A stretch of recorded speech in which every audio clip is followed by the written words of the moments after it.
Full stock తీసుకున్నారు. So full stock లో front end నేర్చుకోవాలి, బ్యాక్ ఎండ్ నేర్చుకోవాలి, డేటాబేస్ నేర్చుకోవాలి, లేదా క్లౌడ్ ఆర్కిటెక్ట్ తీసుకున్నారు. సో AWS ఆర్ అజూర్ నేర్చుకోవాలి, డెవాప్స్ నేర్చుకోవాలి, ఇట్లా దాని రిలేటెడ్ నేర్చుకుంటూ ఉండాలి. ఇక్కడ మల్టిపుల్ టెక్నాలజీస్ నేర్చుకున్నప్పుడు మీ దగ్గర మల్టిపుల్ ఆపర్చునిటీస్ ఉంటాయి. ఒకటి కాకపోతే ఇంకోటైనా చేయటానికి ఉంటుంది. ఓకే, అడ్వాంటేజ్ అదనమాట. అంటే మనకి ఇక్కడ ట్రెండ్ తో సంబంధం లేదు, మన దగ్గర మల్టిపుల్ స్కిల్ సెట్ ఉంది కాబట్టి ఏది ఉంటే దాన్ని బేస్ చేసి మనం వెళ్ళొచ్చు అనమాట. కెరీర్ గ్రోత్ అవ్వచ్చు, కెరీర్ ఎక్కడ కామా పడకుండా ఉంటది.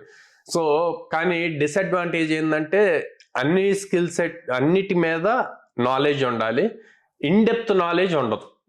ఒక పర్టికులర్ దాని మీద ఐడియా ఉంటది. ఓకే, ఏం చేయాలి, ఏంటి, ప్రాక్టికల్ గా ఎలా కనెక్ట్ చేయాలి, ఇట్లాగ ఐడియా ఉంటది. ఇన్ డెప్త్ ఒక్క దాని మీద ఉండదు అనమాట. సో అందుకని నేనేం చెప్తాను అంటే ఇండివిజువల్ మల్టిపుల్ అన్ని కలిపి ఒక ప్రాపర్ సాఫ్ట్వేర్ డెవలపర్ అవ్వాలి అనుకుంటే T-షేప్డ్ ఫార్మెట్ లో ఉండాలి.